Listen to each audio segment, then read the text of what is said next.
नमस्कार, सबसे बड़ा मुद्दा देख रहे हैं आप। मैं हूं आपके साथ शुभम त्रिपाठी।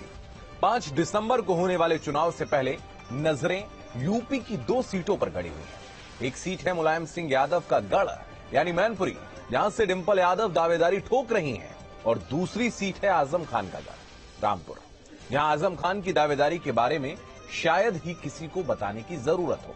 मगर चुनाव से पहले इन दोनों सीटों पर चल रही फिजाएं एकदम अलग अलग है। एक तरफ मैनपुरी है, जहां शिवपाल खुद ये कह रहे हैं कि डिंपल 3 लाख वोटों से जीतने वाली है।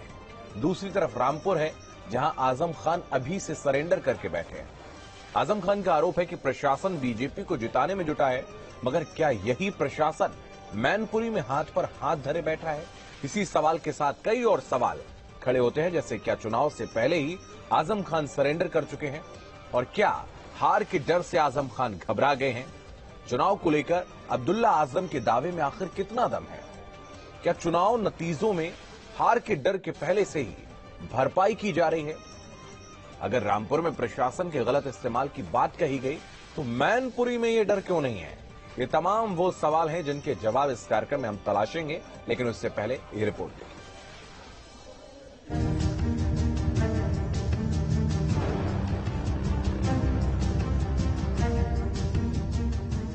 भारतीय जनता पार्टी के कैंडिडेट को जीता।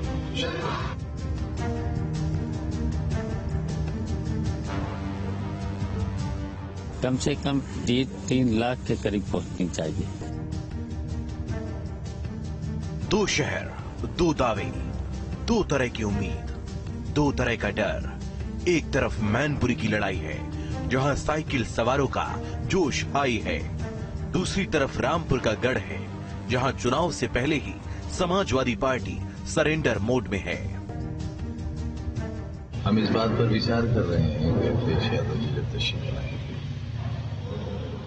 तो हम ये आग्रह करेंगे उनसे कि वो इलेक्शन कमीशन से ये निवेदन करें कि भारतीय जनता पार्टी के कैंडिडेट को जीता हुआ घोषित कर। चुनाव की क्या जरूरत? आजम की बेखुदी बेसबब भी नहीं, वजह शायद रामपुर से अखिलेश की दूरी है। मैनपुरी में अगर अखिलेश ने डेरा डाल रखा है, तो रामपुर के रास्ते तक भूल चुके हैं। लाजमी है कि टीपू का ये रवैया टीस की तरह महसूस हो रहा होगा। अक्सर नाराजगियां मजबूरियों के बाद पैदा होती है। जो नाराजगी है वो मजबूरी के बाद पैदा होती है, तो कहीं ना कहीं कोई मजबूरी रही हुई होगी। यूं ही तो कोई बेवफा नहीं होता। मजबूरियां हैं सबकी। मशहूर साहब की भी मजबूरी है भाई।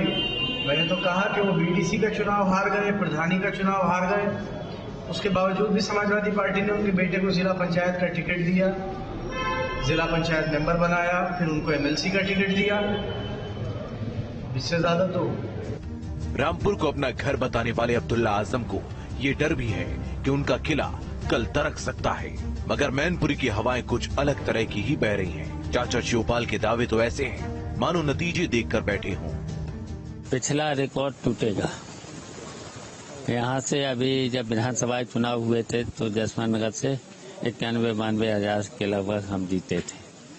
तो अब की बार इस रिकॉर्ड को डिंपल यादव मैनपुरी लोकसभा क्षेत्र में, और इतने ही से करहल लगभग जीतेगी।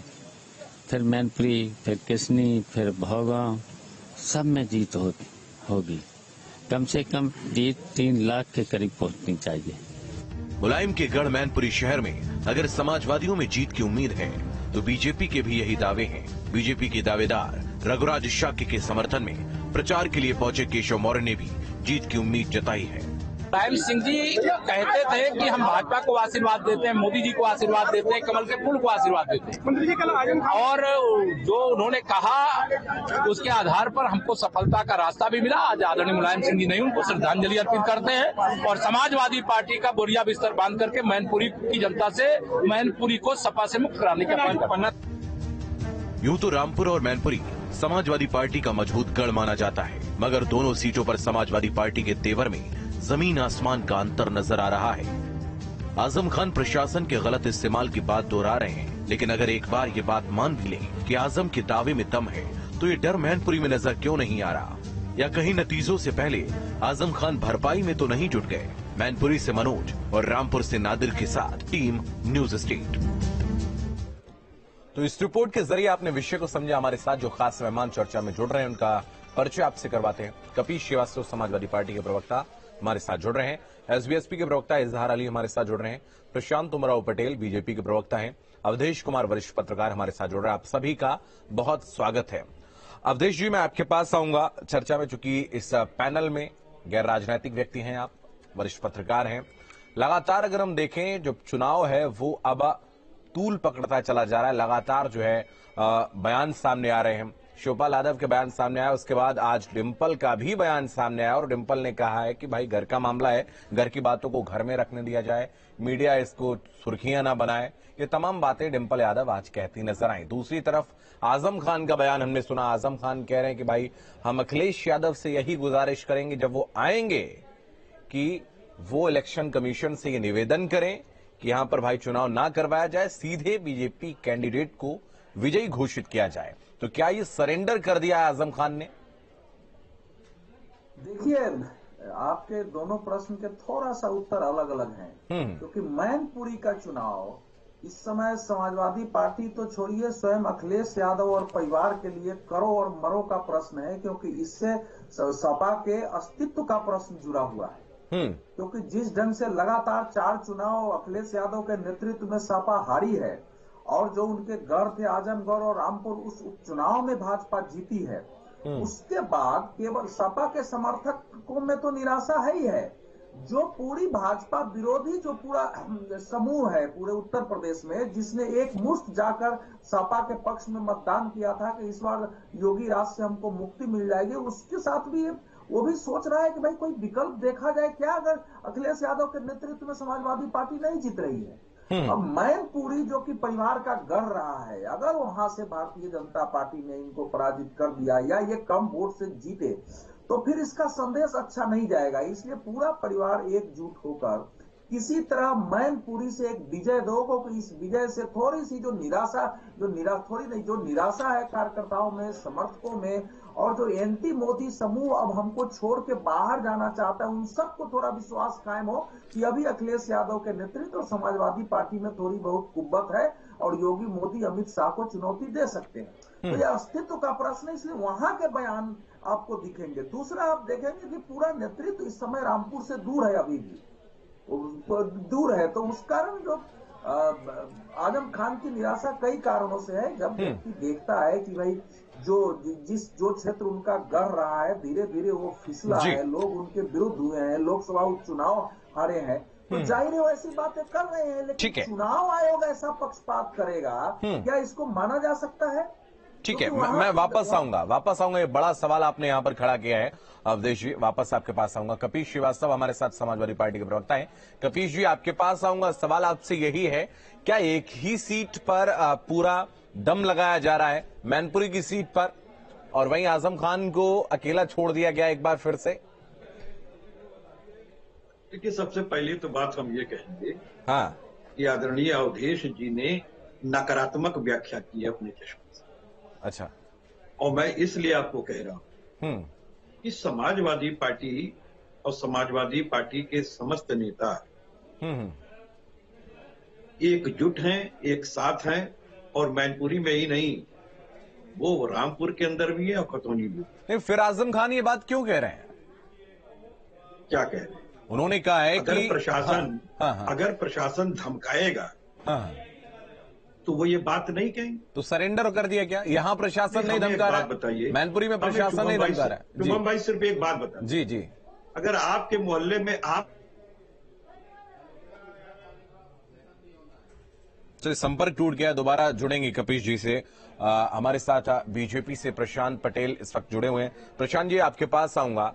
जिस तरीके से आजम खान यहां पर सरेंडर करते हुए नजर आ रहे हैं, उन्होंने कहा है कि हम अखिलेश यादव से ये कहेंगे कि वो चुनाव आयोग से ये बोले कि बीजेपी कैंडिडेट को विजयी घोषित कर दिया जाए, यहां पर चुनाव तो नजर ही नहीं आ रहा है। मुझे लगता है ये आजम खान की निराशा है कि वहां पर समाजवादी पार्टी की तरफ से, उनके शीर्ष नेतृत्व की तरफ से कोई भी जोर नहीं दिखाया जा रहा है।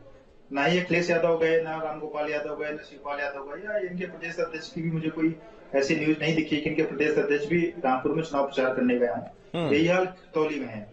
और चूंकि उन्होंने मैनपुरी की सीट को एक प्रतिष्ठा का प्रश्न बना रखा है, तो वहीं पर सारा पूरा जो इनका पूरा परिवार है वो लगा हुआ है। इसलिए हो सकता है कि आजम खां इस तरह की बात कह रहे हो, क्योंकि डायरेक्टली तो अखिलेश जी को कह नहीं सकते कि आप हमारे चुनाव प्रचार नहीं आ सकते, नहीं आ रहे हैं, या डायरेक्टली आरोप नहीं लगा रहे हैं। इसलिए वो प्रशासन के बहाने कह रहे हैं कि हम अखिलेश जी से ऐसा कहेंगे कि शायद अखिलेश जी उनके यहाँ चुनाव प्रचार में आए। यहाँ तक मैं समझ पा रहा हूँ। और यही चीजें खतौली में भी हो रही, खतौली में पूरा चीजें नहीं दिख रही हैं। और मैनपुरी में भले ही इन्होंने पूरा जोर लगाया हुआ है, शिवपाल जी दिख रहे हैं, दावे कर रहे हैं कि कितने लाख वोट से जीतेंगे, लेकिन अंदर से शिवपाल जी क्या चाहते हैं ये तो परिणाम के बाद ही पता चलेगा। मुझे नहीं लगता कि वो उनका साथ जो अपमान किया गया है वो भूले होंगे, और शिवपाल जी भी समझ रहे हैं कि मंच नहीं। लेकिन जो एक आरोप यहाँ पर अभी समाजवादी पार्टी के प्रवक्ता हमारे साथ जुड़े हैं, उनसे संपर्क टूट गया, दोबारा जोड़ेंगे उनसे हम। वो कह रहे हैं कि जो प्रशासन है उसका रवैया जो है वो बहुत खराब है, वहां पर प्रशासन वहां पर उग्र है, बीजेपी के एक समर्थक के तौर पर वहां पर काम कर रहा है, उनका ये कहना है। आरोप है, बहुत बड़ा आरोप है। प्रशासन तो देखिए निष्पक्ष रूप से काम करता है। उसी प्रशासन के रहते 2022 का जो जनरल इलेक्शन हुआ था उसमें आजम खां और उनके बेटे अब्दुल्ला आजम दोनों चुनाव जीते थे। तो कोई प्रशासन का तो अगर ऐसा कोई विषय होता तो ये पहले चुनाव जीते होते, पहले चुनाव हार गए होते। तो अपनी हताशा और निराशा को अखिलेश यादव के नहाने को इस तरह की वो इस चीजें के आरोप जो है प्रशासन पे लगा रहे हैं। और जब भी वो चुनाव हारते हैं या उनको लगता है कि जनता उनके साथ नहीं है तो आरोप प्रशासन पे लगाते हैं। ठीक है, वापस आपके पास आएंगे। कपीश जी, मैं चाहूंगा आप अपनी बात पूरी करें, संपर्क टूट गया था आपसे।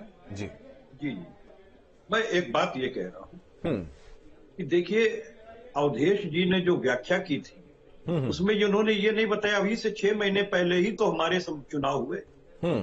80 सीटें समाजवादी पार्टी ने भारतीय जनता पार्टी की कम कर 13% मतों का अभिवृद्धि किया, और 200 से 210 सीटें महज 200 वोट से लेकर के 1000 वोटों के बीच में हमने शिकस्त। यानी कुल अगर वोट देख लें तो मात्र 5.5 लाख वोटों का अंतर 210 सीटों, और इनको अभी चुनौती दिखाई दे रही। अरे समाजवादी पार्टी जीत के रौ में है अवधेश बाबू, और मैनपुरी के अंदर 3 लाख से कम का रेंज नहीं होगा। और वहां पे जो प्रशासन है ऐसा नहीं है कि वहां खाली छोड़ दिया गया।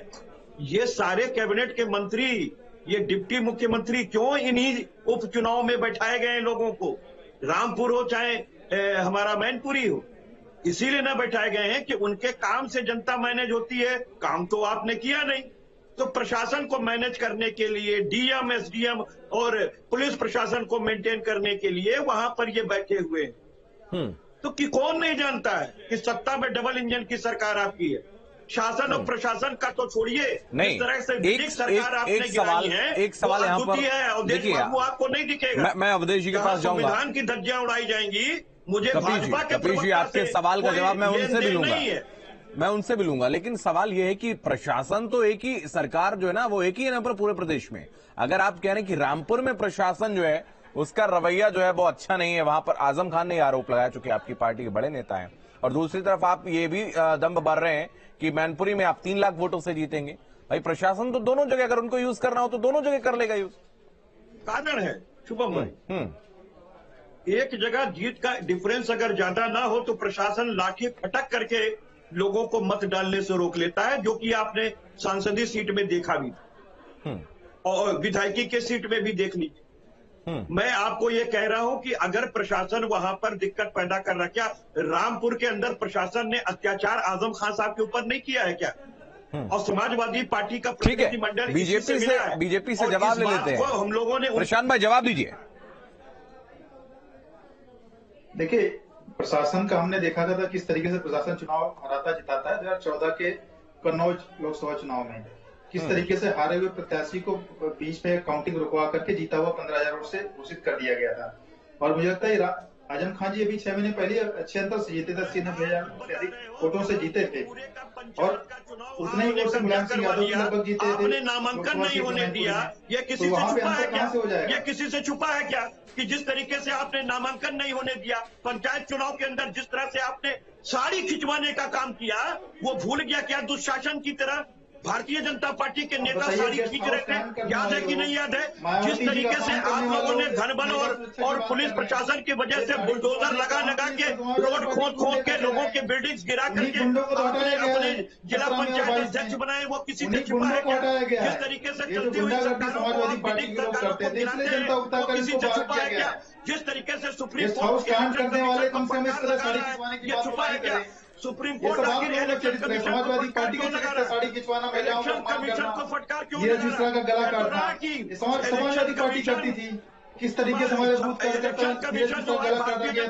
के 4 के चुनाव में कार्यकर्ता के रूप में काम कर रहा है। ये बात तो सुप्रीम कोर्ट ने कही है। आप कह दीजिए कि अब सुप्रीम कोर्ट भी गलत कर रहा है। आप कह दीजिए आप बेजा इस्तेमाल सुप्रीम आप जो है इसी का नहीं करते। ठीक है, सुप्रीम कोर्ट कह रहा है, उसके प्रश्नों का जवाब दीजिए। ठीक है, ठीक है, तो बात रख नहीं पा रहे। ठीक है, वापस आऊंगा कपीश जी, इलेक्शन कमीशन को दोष देने में भी समय है। मैं कई बार देखा हूं चुनाव के बाद ये प्रक्रिया आप लोगों के द्वारा अपनाई जाती है। मैं वापस आपके पास आऊंगा। एसबीएसपी से इजहार अली हमारे साथ जुड़े हैं। आपको आपत्ति किस बात की? ठीक है कपीश जी, मैं वापस आऊंगा आपके पास। एसबीएसपी से इजहार अली इस वक्त हमारे साथ जुड़ रहे हैं, जो आप दोनों दलों के सहयोगी रह चुके हैं विगत समय में। इजहार अली, मैं आपके पास आऊंगा, चूंकि आपका प्रत्याशी था जो कि आपने उतारा था, लेकिन पर्चा जो है खारिज हो रहा है उनका। हाईकोर्ट भी आप गए जैसा कि आपने कहा है, और अभी चूंकि 5 दिसंबर में समय है, अगर आपका प्रत्याशी वहां पर नहीं उतर पाता है, जो कि लगभग ये माना जा रहा है कि उनका पर्चा खारिज हो चुका है, हाईकोर्ट से भी राहत नहीं मिल पा रही है, तो अब क्या रुख होगा आपका?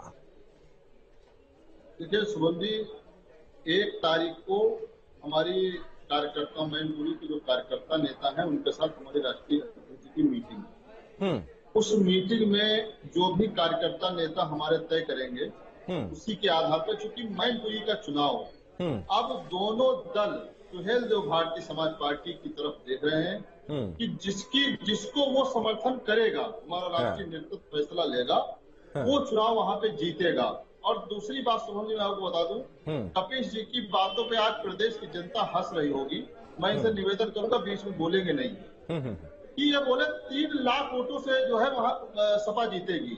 तो क्या डिम्पल जी क्या स्वर्गीय मुलायम सिंह यादव से बड़ी नेता है क्या? आपने देखा 2019 के चुनाव में सपा और बसपा का गठबंधन था, और वो आपके नेता भी रेवड़ी मांग रहे हैं सुरक्षा की योगी जी से, और हास्यास्पद है, आप दुनिया को समझा रहे हैं। अरे भाई आप बताइए ना कि राजभर साहब से हास्यास्पद नेता कहीं पैदा हुआ है धरती पे? बसपा के गठबंधन हास्यास्पद नेता कोई राजभर साहब से पैदा हुआ है? यू टर्न लेने वाला, सुन लीजिए, अरे जो टिकट बेचता हो, जिसका स्टिंग हो, जिसके वीडियो हो, जिसने केवल नाम लिया कि लोनी फलाने धमाका और इस काश की कस्या पर बिंद महा का फलाने का, उसने 18 टिकट में कितने टिकट इन लोग को दे दिए? उन्होंने 18 टिकट में कितने टिकट दे दिए? आप जो है टिकट बेचने वाले लोग हैं, अपने ही पार्टी के लोगों को जान से मारने की घुड़की धमकी देने वाले लोग हैं, आप जो है यू टर्न करने वाले लोग हैं। जनता आपके ऊपर हंसती है जब ठीक है, वापस आएंगे, वापस आपके पास आएंगे। अवधेश जी, मैं आपके पास आऊंगा। सुभाषपा का रुख यहां से स्पष्ट हो जाता है, क्योंकि प्रत्याशी तो अब इनका शायद ही उतर पाए, लेकिन अब समर्थन बीजेपी की तरफ जाएगा, ये लगभग तय हो गया, क्योंकि इन्होंने जिस तरीके से सवाल खड़े किए। हाँ जी, देखिए बोलिए इजहार अली, बोलिए। आप पूरी करने बाद धरती पुत्र का लकब दिया था, लेकिन उस धरती पुत्र का मिशन अधूरा काशी पुत्र ओम प्रकाश राजभर जी करेंगे पूरा। अरे तो क्यों नहीं प्रत्याशी बन गए वहां से? मैनपुरी से लड़ जाना चाहिए था चुनाव उनको। भारतीय जनता पार्टी और सुभाषपा मिली हुई है, दोनों की मिली भगत से ये पार्टी का इन्होंने अपना खारिज करवाया, इन्होंने पर्चा खारिज करवाया है, डंके की चोट पे कह रहा हूँ। ठीक है अवधेश जी आपके पास आऊंगा। सबसे पहले तो आरोप आपके ऊपर जो लगा है, जो आपकी व्याख्या आपने की, आपने विश्लेषण किया है, उस पर सवाल खड़े किए कपीश जी ने, उस पर उत्तर दे दीजिए। और उसके बाद सुभाषपा का जो रुख स्पष्ट नजर आ रहा है, और जहां तक कपीश जी ने आरोप भी लगाया है कि अपना पर्चा उन्होंने जानबूझकर खारिज करवाया।